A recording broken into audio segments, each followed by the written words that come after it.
ہاں حضرت آمنہ کے گھر میں آ جاتے ہیں. اللہ اللہ, فرشتہ حضرت جبریل 3 جھنڈے لے کر کے آتا ہے. رأیت ثلاثۃ اعلام مضروبات, علما بالمشرق وعلما بالمغرب وعلما علی ظہر الکعبہ. 3 جھنڈے لے کر کے آتا ہے. حضرت آمنہ خود بیان فرماتی ہے, ایک جھنڈا مشرق میں گاڑا, ایک جھنڈا مغرب میں گاڑا, ایک جھنڈا خانہ کعبہ کی چھت پہ گاڑا. لیکن مجھے بتانا یہ ہے کہ جب حضرت حلیمہ لینے کے لیے آئی ہے تو آپ نے سنا ہوگا حضرت حلیمہ کی کمزور اونٹنی وہ طاقتور ہو جاتی ہے. بکریوں میں دودھ نہیں تھا, ان کے تھنوں میں دودھ پڑ جاتا ہے, ہر طرف ہریالی ہریالی ہوتی ہے. آپ نے سنا اس سال بیٹے ہی بیٹے ہوتے ہیں. جدھر دیکھو راستوں میں گلیوں میں خوشبو آ رہی ہے, مچھلیاں ایک دوسرے کو بشارت دینے لگی ہیں. اور یہی تک نہیں, قریش کے جانور بولنے لگے تھے. یہ سب تم نے سنا ہوگا, مگر میں تھوڑا سا ہٹ بچ کے بتانا چاہتا ہوں. اللہ اللہ سنو, حضرت حلیمہ کی گود میں میرے نبی لیٹے ہیں, کپڑا ڈھکا ہوا ہے. اب مکے کی سرحد پہ حضرت حلیمہ پہنچ جاتی ہیں. تھوڑا تیزی سے بولوں گا, ٹائم کم ہے. حضرت حلیمہ پہنچ جاتی ہیں, گود میں نبی لیٹے ہیں. کسی کو کیا پتا ہے اگر کپڑا ڈھکا ہوا ہے تو کون بچہ کس کا بچہ ہے, یہ کسی کو پتا نہیں ہے. لیکن مکے کی سرحد پر جب پہنچتی ہے حضرت حلیمہ خود بیان فرماتی ہے, میرے دل میں خیال آیا, اے حلیمہ تو اتنی مالدار نہیں ہے, اے حلیمہ تو اتنی پیسے والی نہیں ہے, اے حلیمہ تیرے پاس اتنی دولت نہیں ہے, تو جیسے تیسے کر کے روپیہ پیسہ اکٹھا کر کے ایک ٹوٹی پھوٹی سواری لے کر کے تو مکے آ گئی ہے, پھر پتہ نہیں کبھی آنا ملے نہ ملے. اے حلیمہ ارے تو آ گئی ہے تو ایک تیر 2 شکار کر لے, بچہ تو مل ہی گیا ہے. مگر مکے میں خانہ کعبہ ہے, ارے جا تو رہی ہے خانہ کعبہ کا, جاتے جاتے طواف کرتی جا, اس میں حجر اسود ہے اس کو چومتی جا, خانہ کعبہ کی چوکھٹ چوم کے چلی جانا. حضرت حلیمہ کے دل میں خیال آیا, حلیمہ نے اپنا رخ موڑ دیا خانہ کعبہ کی طرف کو. جب رخ موڑا ہے تو سنو, جیسے ہی رخ موڑا حضرت حلیمہ وہاں پہ پہنچی, میرے نبی گود میں ہے, کپڑا ڈھکا ہوا تھا. جو لوگ نبی کو اپنی طرح بتاتے ہیں انہیں چلو بھر پانی میں ڈوب کے مر جانا چاہیے, یا تو وہ مولانا نہیں ہے یا پھر وہ ابلیس کا چیلا ہوگا جو نبی کو اپنی طرح بتاتا ہے. مگر سنو پیارے, اب میرے نبی گود میں لیٹے ہیں. حضرت حلیمہ پہنچی, لوگ طواف کر رہے تھے. جیسے ہی حلیمہ پہنچی تو لوگوں نے دیکھا, دیکھنے والوں نے دیکھا, مشاہدہ کرنے والوں نے کیا, حلیمہ گر ادھر آئی تو کعبہ ادھر کو جھک گیا, حلیمہ ادھر آئی تو کعبہ ادھر کو جھک گیا, حلیمہ ادھر گئی تو کعبہ ادھر کو جھک گیا. لوگوں نے طواف دیکھا, ارے کعبہ جھک رہا ہے. خاتون سے کہا,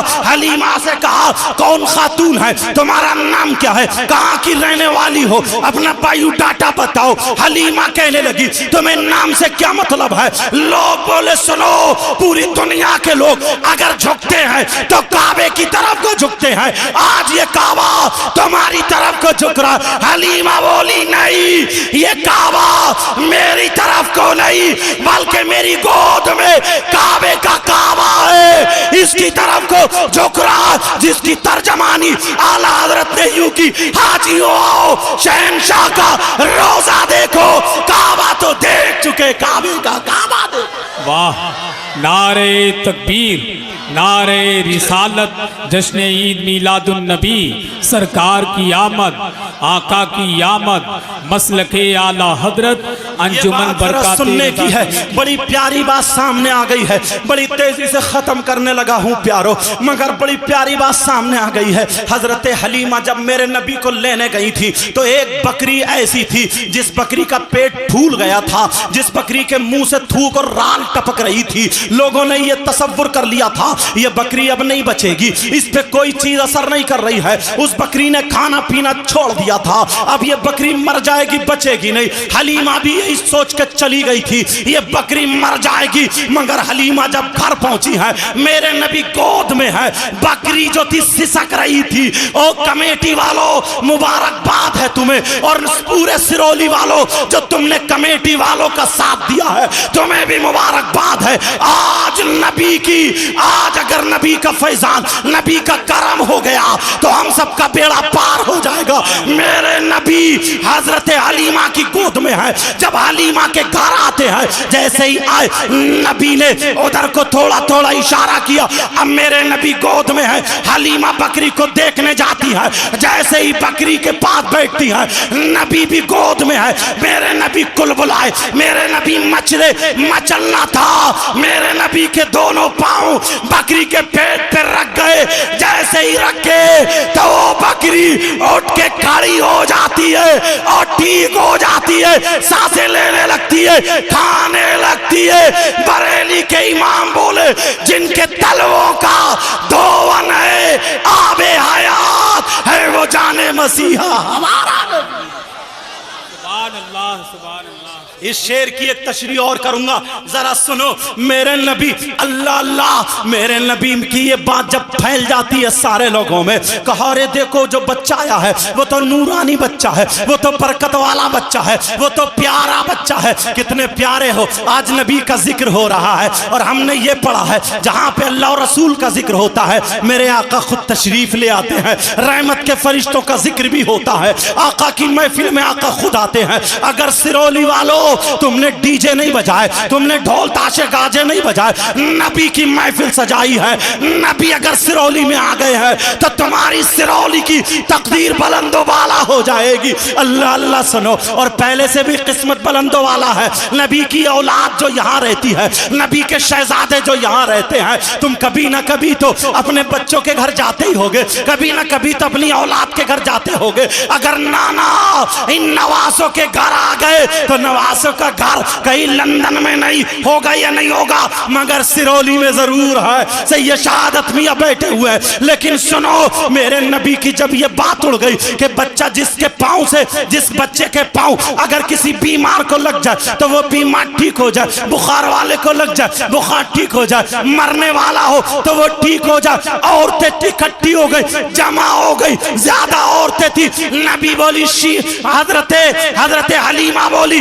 شیما ذرا برتن لاؤ، برتن لایا گیا، لانے کے بعد میرے نبی کے اتنے پاؤں ابھی چھوٹے سے ہی ہیں، میرے نبی کے پاؤں برتن میں دھلا دیے اور دھلانے کے بعد میرے نبی کے پاؤں کا جو دھون تھا حلیمہ نے ساری عورتوں کو دے دیا، کہا لو جہاں ڈاکٹر فیل ہو جائے، حکیم فیل ہو جائے، دوا فیل ہو جائے، جہاں ٹھیک نہ ہو نورانی بچے کے پاؤں کا دھون ٹھیک ہو جائیں گے۔ اور میرے نبی نے جس بچے نے میرے نبی کا وہ پاؤں کا دھون پیا تھا یا سر پہ ہاتھ رکھا، ارے ٹھیک تو ہوئے ہی تھے مگر مشرف با اسلام بھی ہو گئے تھے۔ بعد میں نبی پہ انہوں نے کلمہ پڑھا تھا، تبھی تو بریلی کے امام بولے جن کے تلووں کا دھون ہے آب حیات ہے وہ جان مسیحا ہمارا نبی۔ پیارا وہ باتیں تو اتنی ہیں۔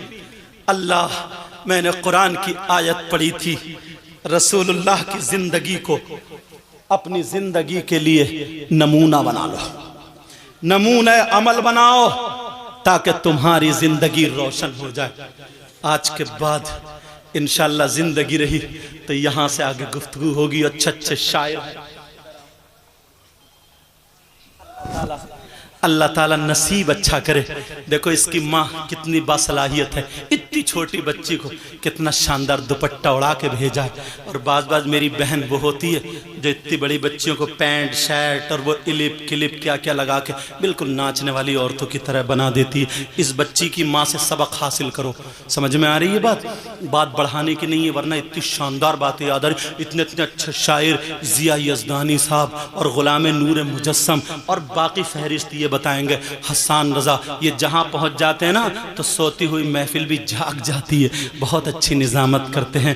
پیارو آج کے بعد نا اتنے اچھے ہو جاؤ، اتنے سندر ہو جاؤ، اتنے نرالے ہو جاؤ، چھوٹوں بڑوں کی عزت کرو، بڑوں چھوٹوں سے پیار کرو، جدھر جاؤ تو السلام علیکم السلام علیکم، دل سے نفرت، کینہ، حسد، بغاوت نکال کے پھینک دو، غیبت، چغلی سب ختم، ہر طرف بہاریں بہاریں ہوں۔ میں دل سے دعائیں کرتا ہوں مولا اس سرولی میں اے اللہ تو بہاریں عطا فرما دے، مولا جو مہمان حضرات آئیں ان کے گھروں میں بھی بہاریں عطا فرما دے، میرے بھائیوں بہنوں کے یہاں برکتیں عطا فرما دے، اتنا دے کہ حضرت عثمان غنی جیسی دولت سے علماء کو، ہمیں، انہیں سب کو عطا فرما دے، اے اللہ ایسی دولت سے نواز دے، ان کی دنیا اور آخرت دونوں روشن فرما دے۔ جو بچیاں جوان ہو گئی ہیں اللہ ان